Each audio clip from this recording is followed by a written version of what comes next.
Now, just across the street right there from Douglas Cemetery was probably your favorite, I would say your favorite grave that we visited. My favorite grave. I know it's a kind of a weird thing to say. Yeah, when you do this enough, you gotta... But when I saw who it was...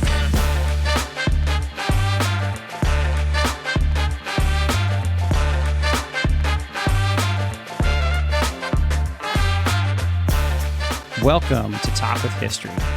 I'm your host, Scott, here with my wife and historian, Jen. Hello. On this podcast, we give you insights to our history-inspired world travels, YouTube channel journey, and examine history through deeper conversations with the curious, the explorers, and the history lovers out there. Now, Jen, before we jump into the podcast tonight, I'm not going to ask for any reviews. I actually want to give a couple shout-outs. Oh, cool. So I don't think we ever gave shout-outs. We had 2 people in our community actually visit the Walk with History gift shop and either leave a donation and make a purchase. This is a little while ago. That's cool. So I wanted to give a little shout out to Eric and Jeannie, who either got a hat or left a donation on the channel. And the fun thing, we just kind of updated and modernized the Walk with History gift shop. So the merchandise, you see when you see Jen wearing the History Nerd hats, that is something that we're doing now. You can find those. You can find that with the walking person, without the walking person on there. So a little bit more generic. Some t-shirts and other things like that. We have more designs coming. I'm going to try to bring some back, some Talk with History stuff. But I just wanted to give a little shout out. And if you make a purchase on there, or if you decide to visit there and something strikes your fancy and you get it, I'll actually give you a shout out on a future podcast. So thanks to Eric and Jeannie for showing some support. And we really truly appreciate it. And if you're interested in visiting the Walk with History gift shop, you can go to walkwithhistorygiftshop.com and look at the History Nerd stuff or the Walk with History merchandise that we have. That's walkwithhistorygiftshop.com. Jen, I don't really have any sort of preamble. We're talking about the video. Sure. So we just visited Alexandria. We spent a whole weekend up in Washington, D.C. We've got a lot of great content coming out for you guys. And we hung out there for a good 3 days, and we crammed a ton of filming in. But the first place we stopped was Alexandria Cemeteries. Yes.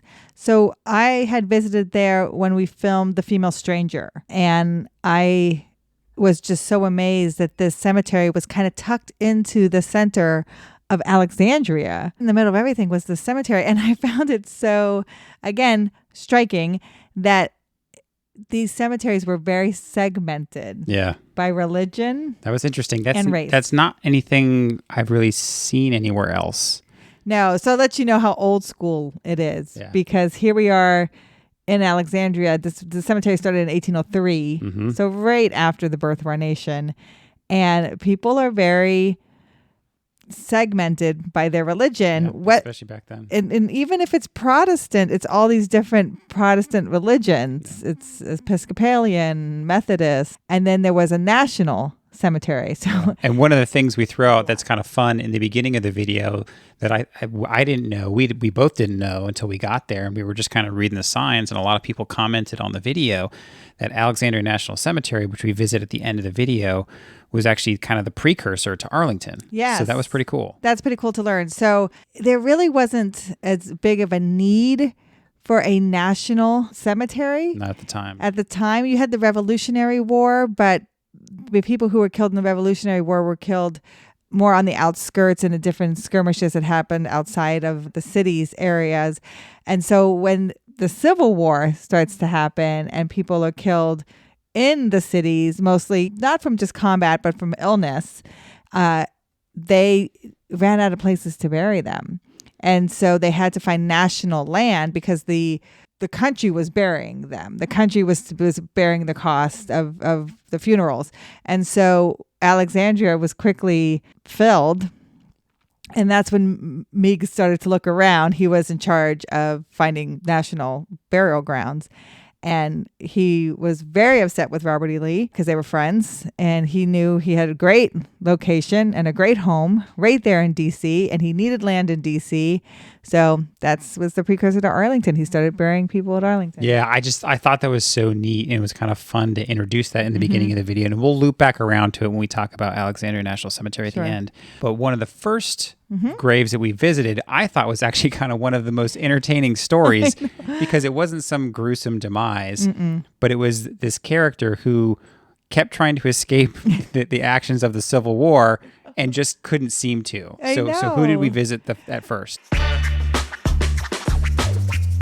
So we went to Wilmer McLean, and Wilmer McLean has the distinction of being in the same place, the same location of the first battle, serious battle of the Civil War at the first battle of Bull Run, and then the very last battle, and it was at his home that the surrender takes place. So he was a grocer in Manassas, and the battle takes place and destroys his home and his business. They actually have the cornerstone of his home at the visitor center at Bull Run. Yeah, Battle of Bull Run. And he just wanted to get away. He's like, I'm going to move 3 hours away in the middle of nowhere, and the war won't follow me. And we show it on the map in the video. This is 3 hours by car. Yeah. So this is a couple days, right? Maybe Sure, a with week all if your you're stuff. with all your stuff. Maybe 2 weeks. I mean, he's got a lot of stuff, right? This horse and buggy still back then. Yeah, and you can imagine if he was a grocer and his business was destroyed, he's going to have to set up a new business somewhere else. Yeah. And so then the battle comes there. 4 years later. And he has a nice enough home because if you remember, like generals and officers are commandeering homes everywhere they go for the Civil War to set up a headquarters or a makeshift residence. So they commandeer his home to the surrender. Poor Wilmer McLean, poor guy. So, and it's funny because and he's buried in Alexandria. He's well known enough that like it actually wasn't too hard for me. I know when someone's a little bit more well known because I do the research after the fact and look for pictures or articles or things like that. And they actually call his house out, right? The McLean house at Appomattox. Yes. So it's actually they recognize that and they kind of say, hey, yeah, he used to live in Manassas when Bull Run happened. Moved to get away from the war, and then the war finished on his doorstep. And he's not far from the female stranger, so I kind of point that out from our last video about Theodosia Burr. But he's buried beside his wife and his daughter, and it looks like a family plot. Yeah, that's probably why he's in Alexandria. Yeah, it was pretty neat. And then after that, we went over to I think it was the Presbyterian Cemetery. The two graves that were in there were Robert Alison Jr. and Dennis Ramsey. So who were they? First of all, you need a code to get into that cemetery. There's a low wall, and you can get in that way as well. Although to be fair, the sign does say it's open Monday through Saturday. So if it's open, it's not like you're allowed to go in there. You're allowed to go in there. And people were jogging in there and walking their dogs. So a lot of people had that code. Most of the locals must have that code because we saw them walking right in, and we were like, and we kept trying to catch them. But you had already kind of worked your way around. So Robert Alison Jr. has the distinction. If you remember in the War of 1812, when D.C. is overcome by the British, right? It's burned. There is fight back. There is a battle that ensues. Now, granted, D.C. is not in the hands of the British for long. It's 26 hours. There's a storm that rolls in. They call it the storm that saved D.C. Puts out all those fires, and the British leave, and they lose their General Ross pretty quickly after that. So they kind of are disheartened anyway. But one of the young men that's killed is at a landing in Alexandria area, and it's called the Battle of the White House. And then that landing, they fire on the ships that are leaving D.C., and they actually make those ships founder. They hit the shoals and founder. But one of them is killed, and his name is Robert Alison Jr., and he dies on September 5th, 1814. So young man gave his life in service to his country. It's a very ornate marker that it's almost like a historic marker. Yeah. It gives his whole and it's not a super well known, like I wouldn't even call it a naval battle, but piece of that. It's well known enough for the history nerds over here. Yes, I was everyone knows the burning of DC. Everyone knows the saving of the Gilbert Stuart painting of George Washington. It's another aspect of that. So it's that event. It's that story. Yeah, and then not too far from him, in fact, like almost right next to him, was Dennis Ramsey. Dennis Ramsey. So Dennis Ramsey is Washington's pallbearer. I kind of had to look some stuff up to kind of understand his significance. He was the mayor of Alexandria at one point, and he delivered an address to George Washington. But he also fought in the Revolutionary War. Yeah, so he knew. It sounds like he knew George Washington was probably relatively close to him if he was a pallbearer at his funeral. And George Washington had attended his mother's funeral because it was a distant relative to George Washington's mother. Okay. So they are kind of related at the same time. So that's why he's George Washington's pallbearer. It's more than just he fought in the Revolutionary War with him. He was the mayor of Alexandria. He gave some speeches with George Washington present because George Washington was very present in Alexandria. Their mothers were distantly related. Yeah, and that makes more sense, especially back then. A lot of the people then, it's not like the Americas were drastically populated. Sure. A lot of people were distantly related. Exactly. And so, I mean, I think it's all of that kind of like respect and family connection. And so that's why he's a pallbearer. There's a lot of research into the George Washington pallbearers, if you're interested, where they stood along the coffin. So he doesn't have like a prime location, if you would call it that. Oh, I didn't know but that. He is one of the pallbearers. I guess for large historic figures like the first president of the United States, people are going to study whatever they can. Exactly. That's interesting. I had wondered why you would pick that, because I was like, what's the big deal with like, I say, yeah, that's cool, but like, what's the big deal? But for the first president of the United States, anybody that's involved in any sort of event surrounding him, it's going to be an inaugural, right? He's got a place in history. He was there at the funeral. He was carrying that stuff. And this video was released close to Washington's birthday, February 22nd. Yep. So it was kind of a highlight to kind of pinpoint him as well. Yeah. So then after that, we kind of move a little bit further down. Well, after that, we talk a little bit about the segregation of the cemeteries. Right. So we talk about the Frederick Douglass Cemetery. And if you see it, you'll go down Wilkes Street and you'll see like a cemetery with lots of tombstones. And then you'll see to the right a more barren cemetery. This is like the African-American cemetery. And if the cemetery was established in 1895, but people were being buried in it probably 50 years before that. And it's not in use anymore. It's not in use anymore. There's close to 2,000 people buried there. Really? Even though you only see about 700 markers. And honestly, as a historian, that is very common. Oh, wow. For African-American cemeteries in America, because most of those people were enslaved or had just bought themselves their freedom, did not have the money for stone monuments like whites would have had. And so even though they're buried over there, they're using a lot of wood. They're using a lot of different things that did not last the test. That's interesting. So obviously I didn't know that. If you just saw my reaction, I didn't know that when we were there. That would have been interesting to try and frame right within the context of a video to show like if they had buried them like any other one with a headstone and kind of the spacing and all that stuff, there's no way they would have fit 2,000, maybe 200. Yeah, and they have done grave mapping of that cemetery, which is done often when there's not a lot of tombstones to mark where people's bodies are. And it's in that mapping that 2,000 bodies, and they're not orderly and symmetrical. And I didn't know that. Yeah. So, and that's also very typical. If you're going to study enslaved cemeteries or free African-American cemeteries, you're going to find that kind of burial practice because of the lack of space and of the lack of resources.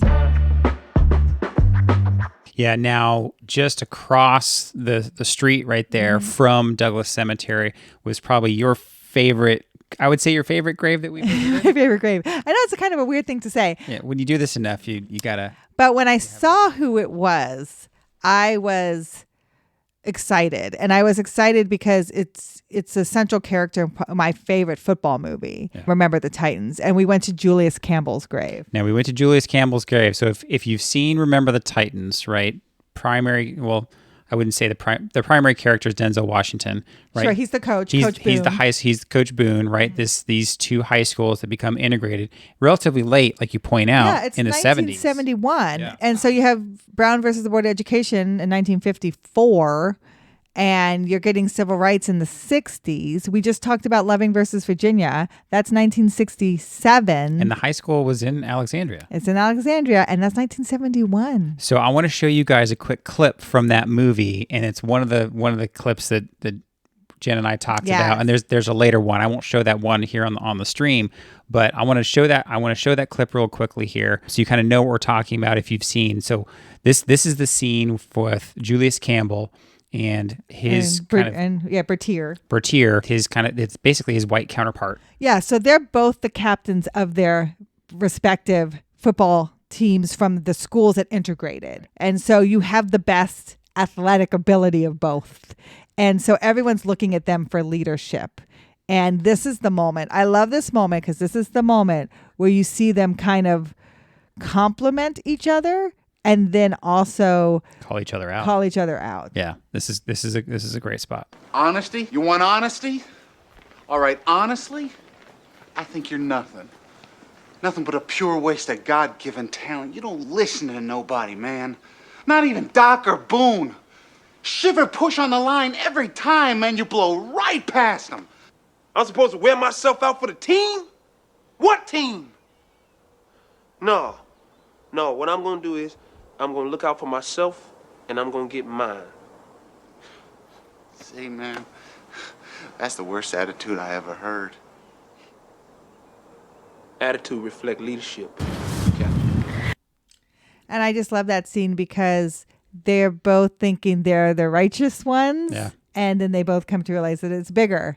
It's bigger than just football. Yeah, and I actually cut that scene short, mostly just for the video, because Julius Campbell kind of calls out Bertier right there. He's like, hey, you're not telling your fellow white players to do their piece as well. Don't tell me that I have to do my part when you're not telling that to your fellow white players. Mm-hmm. And then you see it kind of set in on Bertier. And so it was really neat because hearing you talk about it as I was making the video, Julius Campbell was actually, like you said in the video, he was known for just kind of being a good guy. Yeah, that's he kind of had this dual personality that he was just very rough and tough on the football field, and then off the football field he was a very quiet, soft-spoken guy. But what happened between Campbell and Bertier is it became like best friends. Yeah. And they did lead this football team to a state championship. So if you think about Virginia and football in 1971 and an integrated school going all the way to win the state championship, what happened in that is not only did the school come together because you're winning and you're champions, the city came together and essentially the state starts to come together. So what they did through sports and athleticism is just, it's amazing. Yeah. And so I said I wasn't going to show it, but now that we're talking about it, I'm so excited about it. So I'm going to show the next scene where they really click on the field. It's the moment. It's the moment where everyone sees it. This is the moment right here. You really stuck him, Campbell. Yeah, I love me a little contact, Petey. Left side. Strong side. Left side. Strong side. Left side. Strong side. Left side. Strong side. Left side. Strong side. So that's kind of like a congratulatory cheer. Right. That they're doing together. Yeah. That they're tough together. That left side, like they need both sides to be strong. And so left side and the strong side. It's a celebratory cheer. And so everyone sees that for the first time that they're working together. And that's kind of what brings the team. Now, who knows if that's actually what happened, but in essence, it is what happened because they did do that, the two of them together. And they went to the state championship. They went to the state championship. So you have to have a winning, cohesive team to win a state championship. Yeah. So I had to celebrate Julius Campbell. He's number 81. He's buried there. He's right on the street. Yeah. You can't miss him. And I had to celebrate his life. And just to know that was Alexandria, to know that all took place there. Yeah. I mean, so think about it. It's like across the river from the nation's capital. Mm-hmm. For some reason, even when I thought of Remember the Titans, even though I know that they went to Gettysburg for the training camp. Mm-hmm. For some reason in my head, when I thought of the movie, I think of like the Deep South, like somewhere in Mississippi or something like that. Mm-hmm. And then all of a sudden, when we're talking about it, it's like, oh my gosh, no, it was right here in Alexandria, which is Washington D.C.'s next door neighbor. So that was really, really neat. So moving on from there, we actually went down to a couple of kind of some older graves. I mean, there was one Revolutionary War grave. Yes. So we went to like two Confederate graves, basically, and a Revolutionary War grave. So we stop at James Mason's grave. And James Mason, you might not know the name, but he he was one of the early backers, or would you say supporters of the Confederacy. Yeah. When Virginia seceded from the Union, he put his support in the Confederacy, so much so that he tried to go to England to get support from the British to back the Confederacy. And he went on a ship called the Trent, and the Trent was stopped by a Union ship, and they put him in prison in Boston. But because the British were upset because they were coming to give them money and they were going to work out a deal. And then he was essentially like, they kind of made him like the Secretary of State for the Confederacy. Yeah. So this became the Trent Affair. Like this was a big deal. This almost pulled England into the Civil War. They would have probably backed the Confederacy side, and who knows what kind of aid they could have given, and who knows how it could have turned the tides of that war.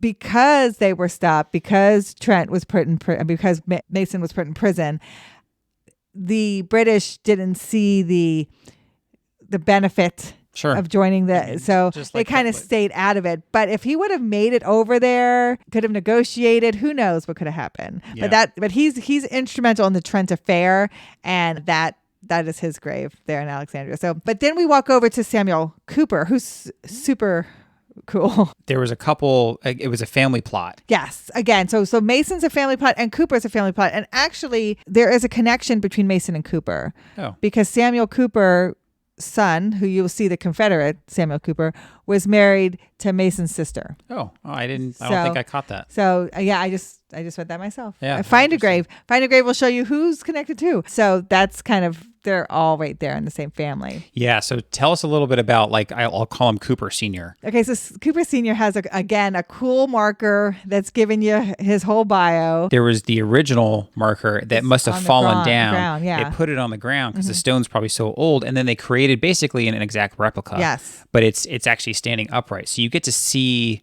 the original one. Yes. I imagine it's the original one. Yes. And then basically like a more modern version, like they've kind of fixed it up a little bit. Yeah. So here's the Samuel Cooper is born in 1756.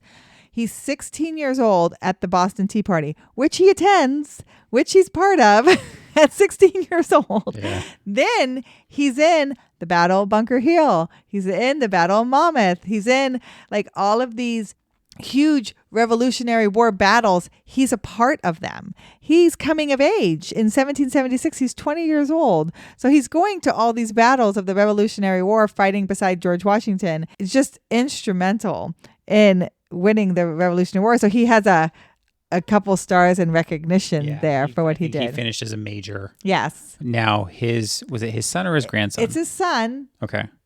Because I looked it up. So he must have had him when he was 40 years old, which is not crazy. So his son, Samuel Cooper, who's buried right beside him, has a marker. He's the highest ranking general in the Confederacy, higher than Robert E. Lee. That's crazy. His name is also Samuel Cooper. Yeah. And he's right beside him. So then you get like a CSA star, right? So a Confederate States of the Army, Confederate States of America. I've seen it both ways. But a CSA star right beside it. So it's very odd.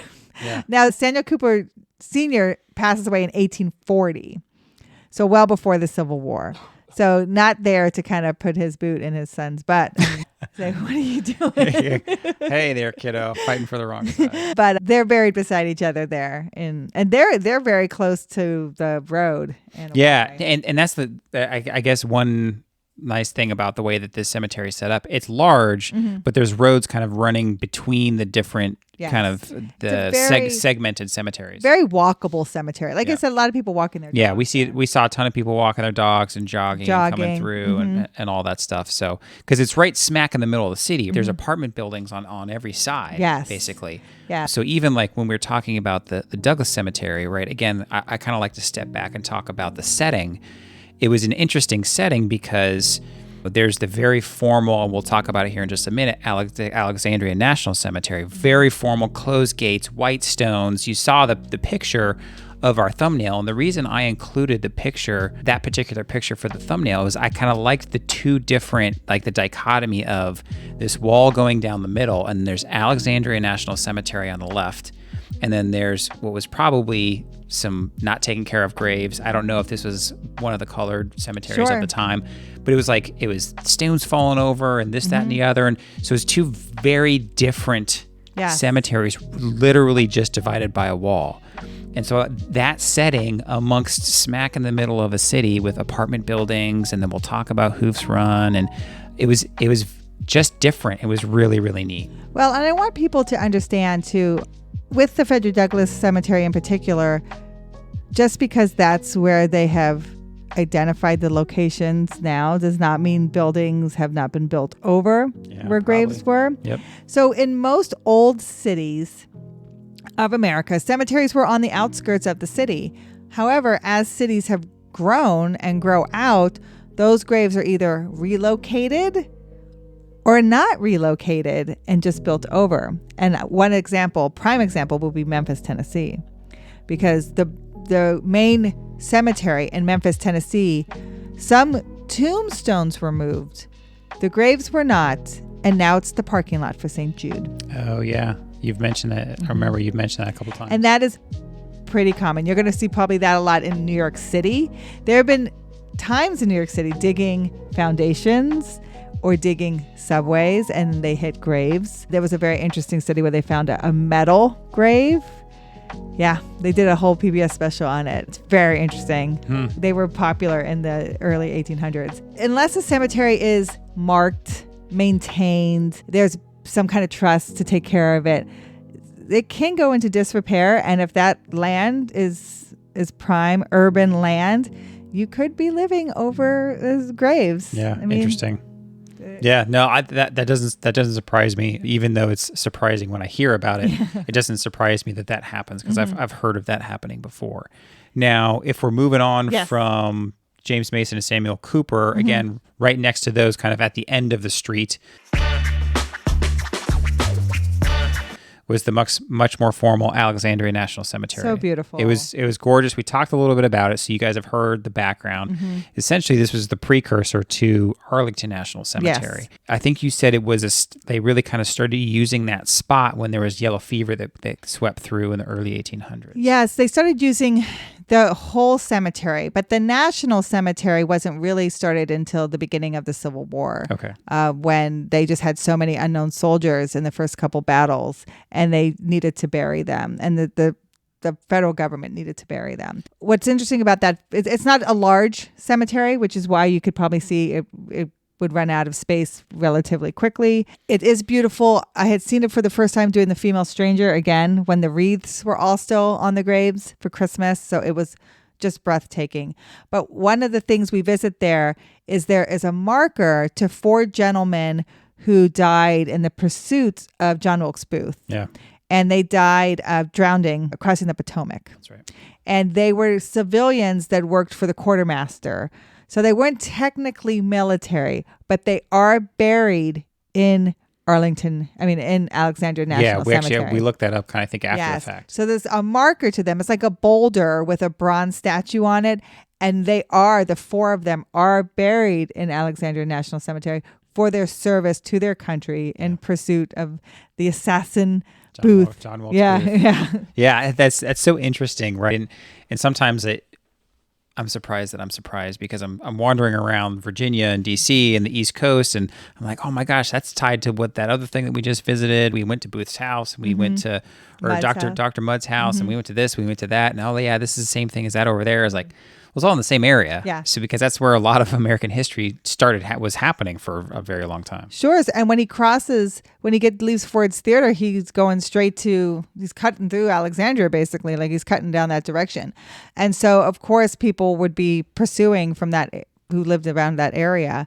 Another historical location is at the back of the Alexandria National Cemetery. That was interesting. Kind of a little bit heavier of a topic, but it's interesting, and I'm glad we covered it. So Hoof's Run was a water feature, a waterway, creek or something. Creek area, and Alexandria is a port. So when enslaved ships would come in to Alexandria from Middle Passage, so from Africa, they would take the enslaved off and make them bathe in Hoof's Run.